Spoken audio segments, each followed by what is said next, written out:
The chamber was older than human civilization. That was the first thing they wanted you to feel when you entered it. And it worked. It always worked, even on me after years of walking those halls. The Concordance had been arbitrating the disputes of starfaring peoples for longer than humans had been scratching marks into clay, and the architecture of the place was designed to remind every petitioner of exactly how small and how late they were. The ceiling vanished upward into a darkness scattered with points of light arranged to mirror no sky any single species would recognize, a deliberate composite of the home constellations of all the founding members, so that no one could look up and feel at home. The benches curved in concentric rings around a central floor of black glass, and on those benches sat the scholars and arbiters and recognized authorities of the 17 species that held full concordant standing, and humanity was not among them. Humanity sat where I sat, in the attaché's gallery, the narrow band of seating set aside for the representatives of probationary species, the ones still being evaluated, the ones who had not yet proven they belonged. We had been probationary for 60 years. Most species graduated to full standing within 15. The question of why humanity had been held in probation 4 times longer than the average was the question that had consumed my entire career. And the answer, when it finally came, was sitting in a sealed case on the black glass floor in the center of the chamber, waiting to be laughed at. The case held a tablet, stone, roughly the size of a human torso, broken along one edge, its surface covered in rows of incised symbols. It had been recovered from Earth before humanity ever reached the stars, recovered not by humans but by a concordance survey expedition that had visited our world quietly during what we would later call our Bronze Age, cataloged our species as pre-sapient by their metrics, taken samples of our artifacts as one takes samples of an interesting mineral deposit, and departed without ever announcing themselves. The tablet had sat in a concordance archive for 4,000 years. And now it sat on the floor of the hearing chamber because of a claim that I had spent 11 years of my life building, a claim that everyone in that chamber but me considered absurd.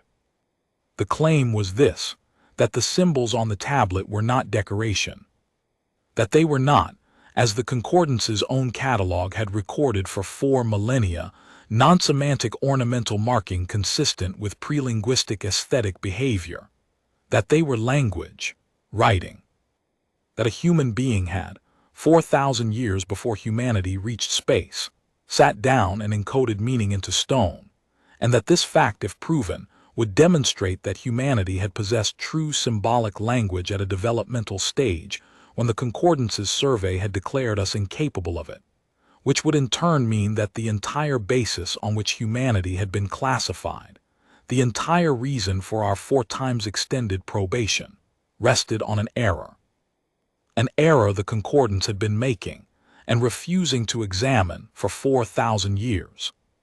You can perhaps understand why they did not want to hear it. I want to introduce you now to the scholar who had been assigned to demolish my claim, because he matters to this story more than anyone except the dead, and because by the end I came to understand him in a way I had not expected and did not want.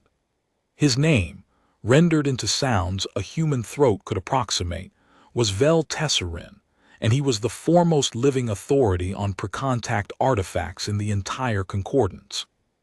He belonged to a species called the Letter, a people of immense intellectual rigor and immense intellectual pride, who had held a seat in the Concordance for longer than most of the other founding species, and who regarded themselves, not without justification, as the keepers of the galaxy's deep memory. Vel Tesserin had spent 300 of his long years studying the artifacts of pre-spaceflight peoples, and he had personally authored the classification standard by which such artifacts were judged, and it was his standard, his life's work, that my claim threatened to overturn. He did not hate me. I want to be clear about that because it would be easier if he had hated me, and the truth is harder. He did not hate me. He regarded me the way a senior surgeon regards a first-year student who has just suggested that the established procedure is wrong, with a patience that was almost worse than contempt, a patience that said, "I have seen 1,000 of you come through these halls with your certainties, and I will be kind to you, and then I will show you why you are wrong, and you will thank me for it eventually." That patience was the thing I had to defeat, not malice. Malice makes mistakes. Patience does not. The hearing opened, as concordance hearings always opened, with the reading of the catalog entry. An archivist recited the 4,000-year-old classification in the flat ceremonial cadence of the deep record. The tablet, recovered from the third planet of an unremarkable system, surface covered in non-semantic ornamental marking, consistent with the aesthetic behaviors of prelinguistic species, no evidence of symbolic encoding, classification pre-sapient, no further study warranted. 4,000 years of the Concordance's judgment, read aloud in a chamber designed to make that judgment feel like the weight of the universe itself. And then it was my turn to make the claim, and I made it, and they laughed. Not all of them, I should be fair. The Concordance was not a monolith, and there were members on those benches who listened with genuine openness, who had questioned the old classifications themselves, who wanted humanity to succeed, because they found us interesting or useful, or simply because they believed in the principle that a judgment 4,000 years old deserved at least to be re-examined. But enough of them laughed. The sound a concordance chamber makes when 17 species find something absurd is not like human laughter. It is a low, rolling vibration, a kind of collective dismissive resonance that the older species produce in their thoracic cavities, and it filled the chamber when I stated my claim, and it was the most humiliating sound I have ever heard, because it was not cruel. It was simply certain. They were not laughing to wound me.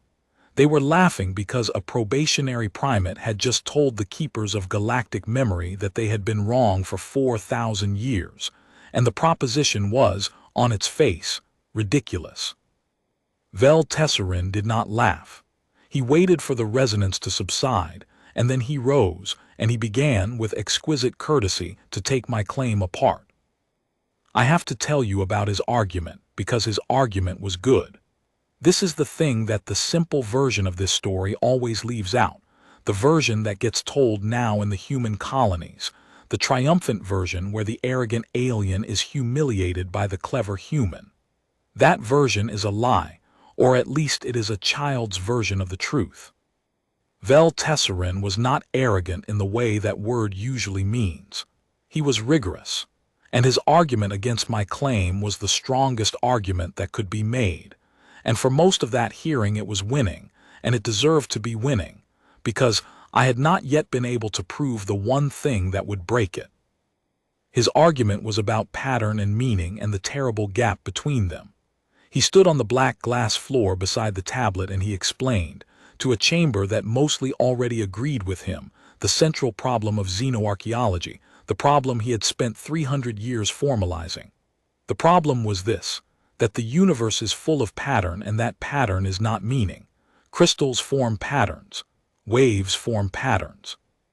The marks that water leaves on stone, the marks that wind leaves on sand, the marks that a non-sapient creature leaves when it scratches at a surface for reasons of instinct or comfort or play. All of these are patterned, and none of them are language. And the human eye, he explained, the human mind, was a pattern-seeking engine of the most aggressive kind, evolved to see faces in clouds and intention in randomness and meaning in noise, because for a primate on a dangerous world it was safer to see a predator that was not there than to miss one that was. Humans saw meaning everywhere. It was their gift and their curse, and he suggested gently, the entire basis of my claim. I wanted the marks to be language. I was a human, and humans wanted everything to be language, wanted the universe to be speaking to them. And so I had looked at 4,000 years of correctly classified ornamental scratching, and I had seen, because I needed to see, a message. He had evidence. That was the worst of it. He brought up, on the great display that hung above the chamber floor, examples from a dozen worlds, artifacts that pre-sapient species had produced, marked stones and patterned bones and scratched shells, and he showed how each of them had, at one time or another, been mistaken for writing by some hopeful researcher, and how each had been demonstrated by his methods to be non-semantic. He showed the statistical signatures of real language, the particular mathematical fingerprint that genuine writing leaves, the way symbol frequencies distribute, the way real scripts balance repetition and variation in a manner that pattern without meaning never quite achieves. And then he applied those same tests to my tablet in front of the whole chamber, and the tablet failed them. The symbol distribution did not match the signature of language. By every quantitative measure his science had developed across 300 years, the marks on my tablet were noise. I sat in the attaché's gallery and watched my 11 years die on the chamber floor, and the rolling resonance of dismissal began to build again on the benches, and I understood that I was about to lose, and that losing meant more than my own humiliation. It meant another 40 years of probation at least. It meant that the error which had held my species in the antechamber of the galaxy for 60 years would be ratified, made permanent, carved deeper into the deep record, by the very act of my failing to overturn it. The tablet would go back into the archive labeled non-semantic, and this time the label would carry the additional weight of having been challenged and upheld, and no human would be able to raise the question again for generations. And here I have to stop the public record and open the private one, because what I did next did not come from anything in that chamber. It came from the dead. I need to tell you about the ones who came before me. This is the part of the story that does not appear in the triumphant version, the part that I have made it my life's work to preserve, because the single sentence I eventually spoke in that chamber was not mine. I was only the one who got to say it.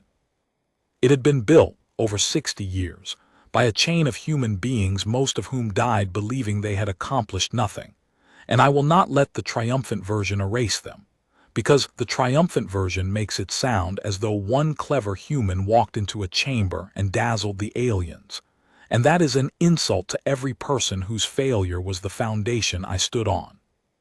The first was a woman named Sarah Okonkwo, and she was the one who first looked at the Concordance's catalog, 60 years ago, in the early days of human probation, and noticed the entry for the tablet.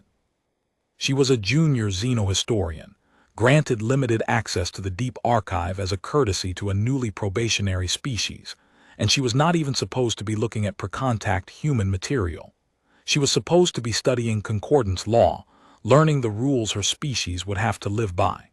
But she found the entry, the dismissive 4,000-year-old entry about ornamental scratching on a stone from Earth, and something in her would not let it go. She requested to see the tablet. The request was denied. Probationary species did not have physical access to archived artifacts. She requested images. After 8 years of bureaucratic struggle, she received them, low resolution, partial, grudging. And she spent the rest of her life studying those images, and she died 40 years ago, having proven nothing, having only a conviction that she could not substantiate, a conviction that the marks were language and that something was wrong with the tests that said they were not. She passed that conviction and her images and her notes to a student. And the student carried it a little further and passed it on, and so it went, a relay of the convinced and the unproven across 60 years, each runner carrying the conviction a little further down the track before their strength gave out, none of them living to see the finish, all of them dying with the same words in their mouths, which were, "It is language, I know it is language, I cannot prove it yet, but it is language, carry it on." I was the last runner. The conviction reached me 11 years before the hearing, handed to me by my own teacher on her deathbed, a withered packet of 60 years of human failure, and I took it because she asked me to, and because I was young and did not understand what I was accepting, and only later did I understand that I had accepted a curse, the curse of being certain of something I could not prove, the curse that had hollowed out every life before mine in the chain. And for most of those 11 years I made no more progress than they had. I had better images by then. Humanity's standing had improved enough that I could obtain high-resolution scans, could study every incised line in microscopic detail. But better images did not help, because the problem was never the images. The problem was the one Vel Tesserin had named. Pattern is not meaning, and I could not prove that the pattern meant anything, because I could not read it, because no one could read it, because the people who had written it had been dust for 4,000 years and had left no key. Until I found the key. And finding the key is the thing I did, the only thing in this whole story that was truly mine, and it did not come from cleverness. It came from grief. 3 years before the hearing, my own teacher's teacher died, the second to last runner in the chain, an old man named David Reyes who had carried the conviction for most of his life. I attended his memorial. It was a human memorial, in the human quarter of the station where our probationary delegation lived, and it was small, because the people who care about an unproven claim about an ancient tablet are always few. And at the memorial, his family did a human thing, a thing humans have done for longer than we have had writing. They told stories about him. They went around the room and each person spoke, and the speaking was not random. It had a shape, a rhythm, a structure that everyone in the room understood without being told. You began by naming the dead. You spoke of their origin, where they came from, who their people were. You spoke of what they had done, their works, in a rough order. You spoke of those they left behind. And you ended with a wish or a blessing for the journey of the dead, a sending off. Every person who spoke followed this shape, not because anyone had instructed them, but because it was the shape that human grief had worn into a groove over countless generations, the shape of how you speak of the dead. And I sat in that memorial grieving a man who had died, still carrying our shared unprovable conviction, and I listened to the shape of the speaking, the invariant structure underneath the varying words, and I thought about the tablet. Because Vel Tesserin's tests looked for the wrong thing, I understood it suddenly, completely, the way you understand the answer to a riddle that has tormented you for years. His tests looked for the statistical signature of language in general, the broad fingerprint of writing as a category. But they were calibrated on the writing of other species, on scripts that recorded transactions and laws and inventories and astronomical observations, the practical writing that most species develop first. They were not calibrated for what the tablet was. And the tablet, I suddenly knew, was not a transaction or a law or an inventory. The tablet had a shape I recognized, because I had just heard that shape spoken aloud in a small room by grieving humans. The tablet was a memorial. The tablet was the names of the dead, and their origins and their works, and those they left behind, and a blessing for their journey. The tablet was a human being, 4,000 years ago, doing exactly what David Reyes's family had just done, encoding grief into a structure, except they had encoded it into stone so that it would last, so that the dead would not be forgotten, so that someone someday would know that these people had lived. And the reason Vel Tesserin's tests failed was that a memorial does not have the statistical signature of ordinary language. A memorial is mostly names. It is dense with proper nouns, which appear once and never again, which break every frequency rule that ordinary writing follows, because the whole point of a name in a memorial is that it is singular, that it marks one irreplaceable person. The tests that looked for the repetition and variation balance of practical writing would always, necessarily, read a memorial as noise, because a memorial is structured by a different principle entirely, structured not by grammar but by grief, and grief has its own grammar that no xenolinguistic test had ever been built to find. I spent the next 3 years proving it, and I could not prove it, not in the way the chamber would demand. I could see the structure now that I knew to look for it. I could map the tablet onto the shape of human memorial speech, the naming, the origin, the works, the leaving behind, the blessing. The divisions were there. The tablet broke into sections that matched the shape exactly, and within the sections the patterns of repetition matched what you would expect, the recurring structural words that frame each name, the human language equivalents of child of, and who made, and who is survived by, and may they walk. I was certain. I was as certain as Sarah Okonkwo had been 60 years before. But certainty was the curse, not the proof, and I could not turn my certainty into the kind of evidence that would survive Vel Tesserin's rigor, because all I had was a structural resemblance between an ancient tablet and a modern human funeral. And he would say, correctly, that humans see meaning everywhere, that I had found the pattern I went looking for, that grief had made me read a tombstone into a random stone, the way mourners read messages into clouds. So when I walked into that hearing, I did not have proof. I had something else, something I had decided to risk everything on, and it was this. I had the tablet's own words. I had reconstructed from the structure what the tablet must say. Not a translation in the ordinary sense. I could not assign sounds to the symbols, could not know what language the makers had spoken. But I could know the shape of the meaning, the way you can know the shape of a sonnet without knowing the words, can know that this is a sonnet and that it turns here and resolves there. I knew where the names were even if I could not pronounce them. I knew where the origin was and where the works were and where the blessing was. And I had done one more thing, the thing I was about to risk my entire claim on. I had found in the final section, in the place where the blessing for the dead should be, a passage that was structured not like the others, a passage that broke the memorial pattern, and I had come to believe that I understood what it was, and that understanding was the thing I had told no one, the thing I was holding, the thing I would either speak or not speak depending on how the hearing went. It went badly, as I have told you. Vel Tesserin's argument was winning. The tests said noise. The chamber was ready to laugh my species back into the antechamber for another 40 years. And in that moment, with 11 years of my life and 60 years of the dead's lives about to be ratified as failure, I made the decision that the triumphant version of this story remembers, though it does not remember why, and it does not remember the dead, and it does not remember that I was not being clever. I was being faithful. I was keeping faith with a chain of people who had died certain, and I decided that if I was going to lose, I would lose by telling the truth as far as I understood it, rather than by failing to say the thing I believed. I asked the chamber for the right to address the tablet directly.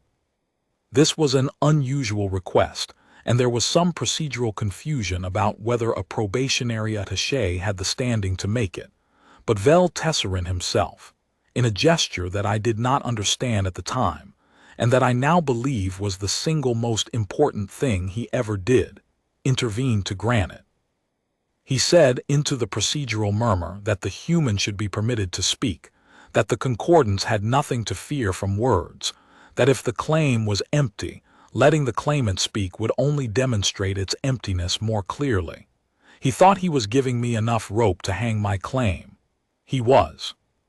But he was also, without knowing it, giving me the one thing I needed, which was permission to do the human thing, the thing the tablet itself had been made to do, the thing that no test could measure because it was not a test, it was an act.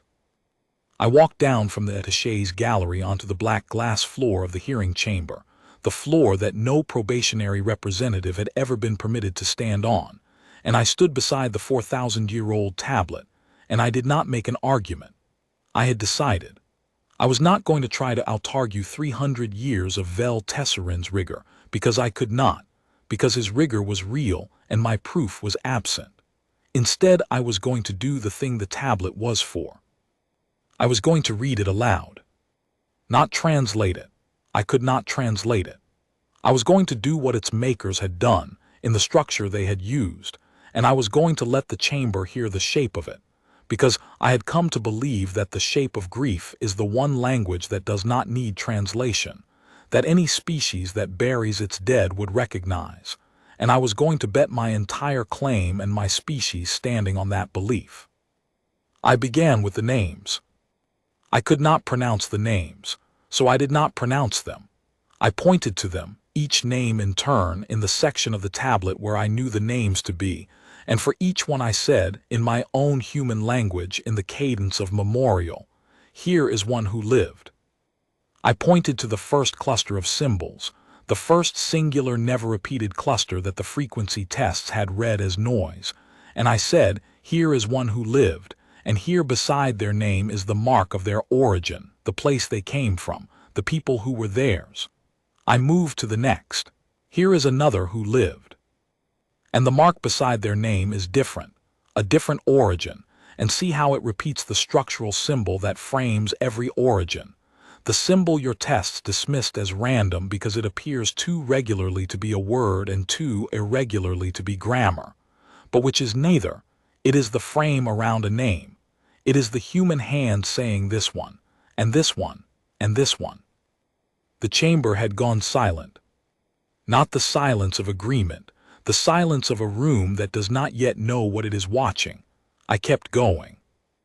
I moved into the section of works, and I said, here is what they did, and I showed how the structure changed, how the symbols grew denser and more varied, because deeds are various where names are singular, and I showed the recurring frame within the works section, the symbol that I believed meant something like who made or who built or who brought forth, the symbol that introduced each accomplishment, and I said, your tests saw this symbol's regularity and could not decide if it was language.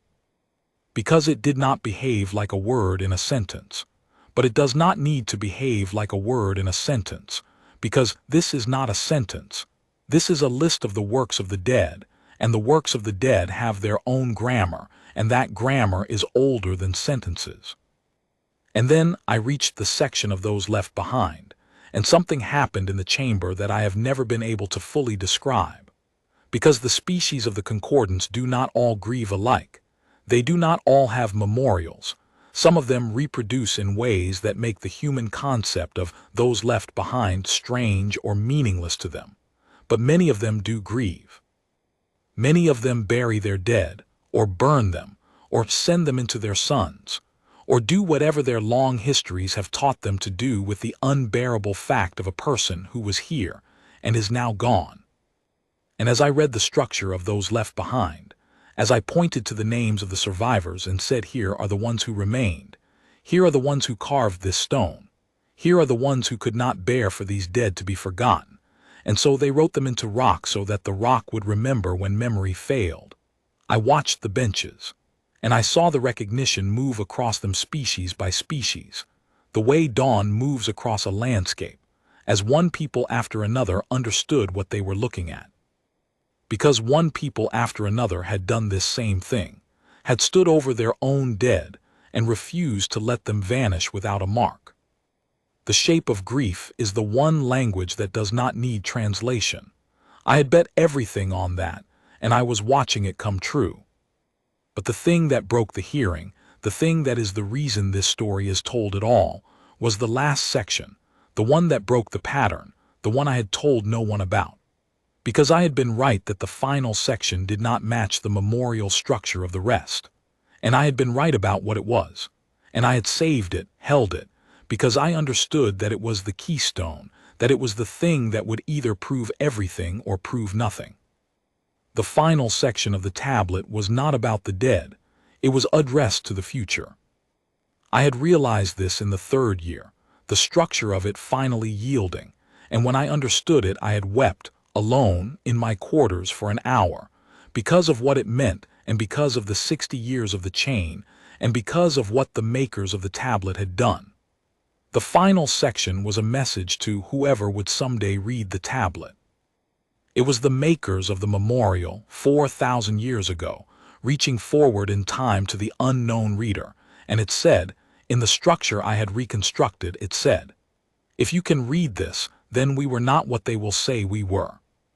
If you can read this, then know that we who carved it loved these dead, and that to love and to grieve and to refuse forgetting is the work of minds, is the proof of minds, and that any creature who can read the shape of this sorrow is our kin, across whatever distance of time or space divides us. And we greet you, reader, across that distance, and we ask you only to remember that we were here, that we were real, that we loved, that we were people. I read that final section aloud in the hearing chamber, in the cadence of its structure, reaching for the meaning I had spent 3 years reconstructing, and I came to the last cluster of symbols, the very last marks on the tablet, the marks that came after the message to the future. And I had saved these for the end because these were the ones I was least certain of and most certain of at once. And I pointed to them. And I said to the chamber the thing I had come to believe they meant. The single sentence that the whole tablet had been building toward across 4,000 years. The sentence that 60 years of dead humans had been carrying toward this room without knowing it. And the sentence was, "We were here, we were real, remember us." And the chamber did not laugh. The silence that followed was the longest silence of my life. I stood on the black glass floor beside the tablet, and I waited to find out whether I had won or lost, whether the shape of grief had been enough, whether 4,000 years of error were about to break or about to harden, and I did not know. I genuinely did not know, because the chamber was silent and the silence could have meant anything.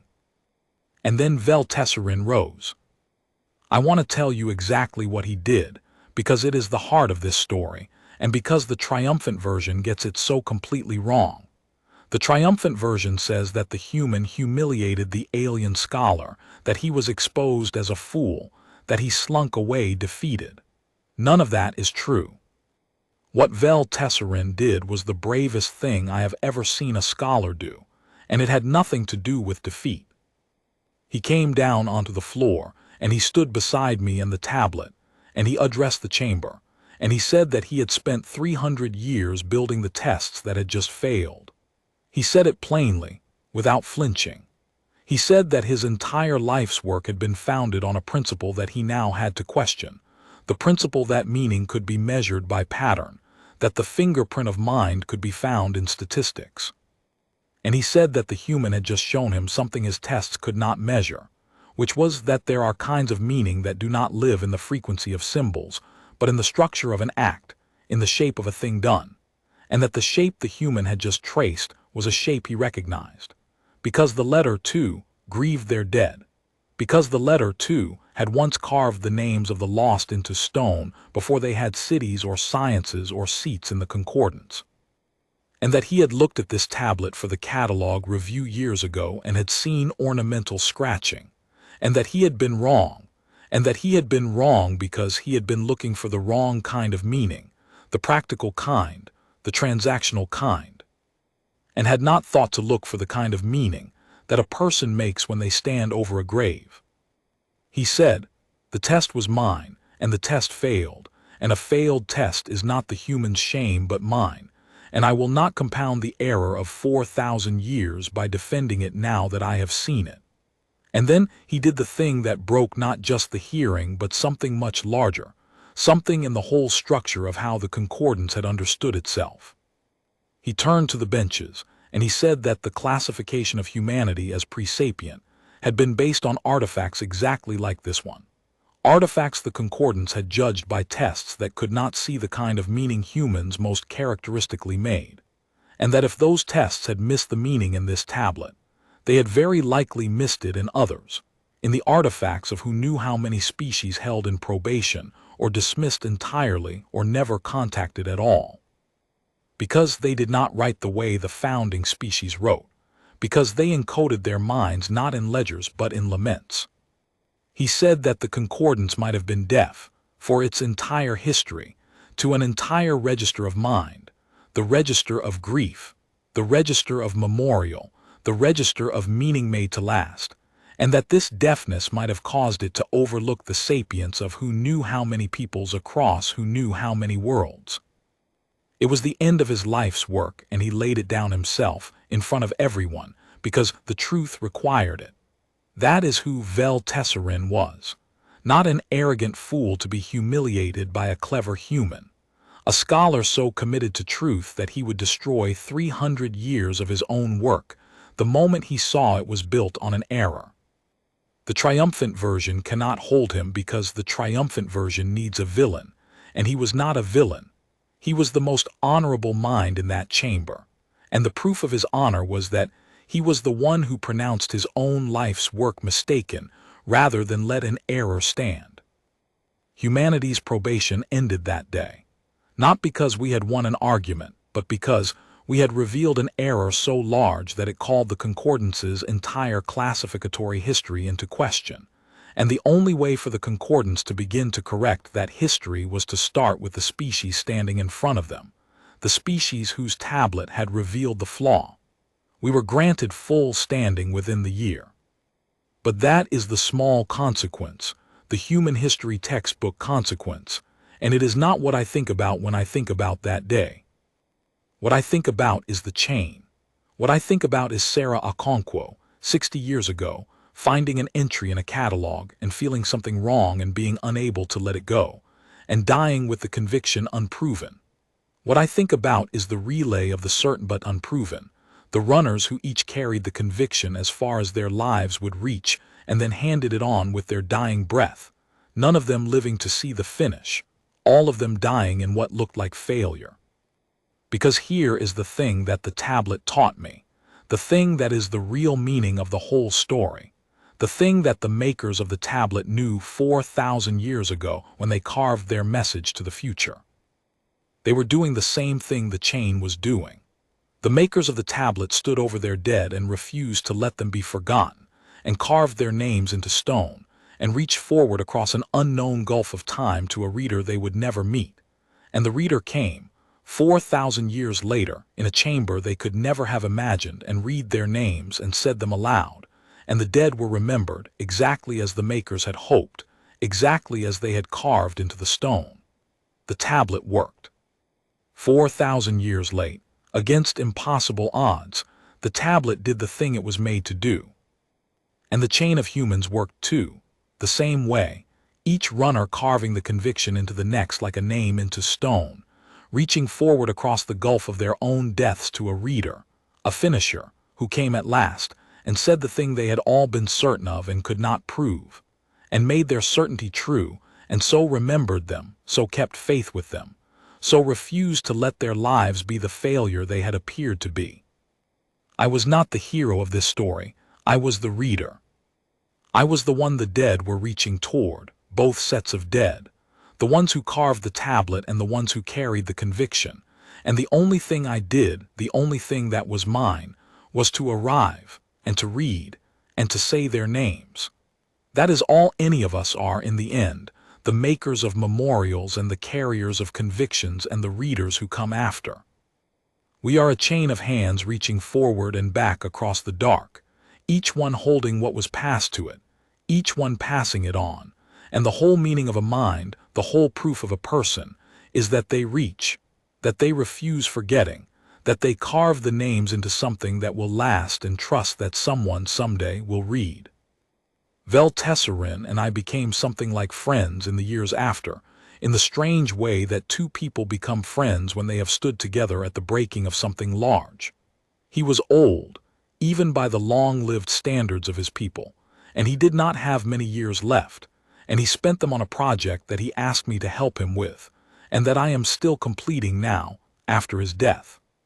The project was this: to go back through the entire concordance archive, every artifact ever classified as non-semantic ornamental marking, every stone and bone and shell dismissed across the concordance's whole history as the meaningless scratching of pre-sapient hands, and to look at each one again, with new eyes, looking this time not for the grammar of ledgers but for the grammar of grief, looking for the shape of memorial, the shape of names of the dead, the shape of a mind reaching forward across time to say we were here, we were real. Remember us. We have found 11 so far. 11 tablets, 11 memorials, 11 peoples who grieved their dead and carved their names and reached toward a reader, and who were dismissed for centuries or millennia as pre-sapient, because the concordance could not hear the register of their minds. 11 peoples whose standing is now being reconsidered, whose probations are ending, whose place in the galaxy is being remade because someone finally learned to read the shape of their sorrow. And there are thousands of artifacts left to re-examine, and I will not live to finish, and so I have done the only thing that the whole of this story has taught me to do. I have trained students, I have built a chain. I have taken the thing I learned, the grammar of grief, the way to read the memorials of the dead across the gulfs of time and species, and I have carved it into the minds of those who will come after me, and I will pass it on with my dying breath the way it was passed to me, and they will carry it as far as their lives will reach and pass it on again, and somewhere down that chain, long after I am dust, a reader will come to the last unexamined tablet in the archive, and will look at the marks that everyone called meaningless, and will see the shape of names, and will understand that here, too, was a people who lived and loved and grieved and refused forgetting, and will say their names aloud at last, 4,000 or 40,000 years late, and will keep faith with the dead. That is what the human finally said when the alien scholars laughed at the meaningless ancient symbols. Not a clever argument, not a triumphant refutation. The human said the names of the dead. The human did the oldest thing our species does, the thing we did before we had cities or sciences or starships, the thing we will do after all of those are gone. The human stood over the lost and refused to let them be forgotten, and in doing so, proved that grief is the signature of mind, that to mourn is to be a person, that any creature anywhere who carves a name into stone against the erosion of time is reaching out a hand across the dark, and that the whole work of a civilization in the end is to be the hand that reaches back. We were here, we were real, remember us. I have spent my life answering that call, from the dead of my own species and now from the dead of 11 others, and the answer is always the same, the only answer that has ever mattered, the answer that the tablet taught me to give and that I will teach my students to give until the chain reaches its end, if it ever does. We remember you, we read your names, you were here, you were real, and you are not forgotten. That is the whole of it. That is what happened in the chamber, beneath the false sky of all the founding worlds, on the black glass floor where no human had ever stood, when a probationary primate walked down from the gallery and did not argue but instead read aloud the grief of strangers 4,000 years dead, and an old alien scholar laid down 300 years of his life's work because the truth required it, and 17 species fell silent before the one language that needs no translation, the language that every mourning mind in the universe already knows. I was only the reader, but I said the names, and the dead at last were heard.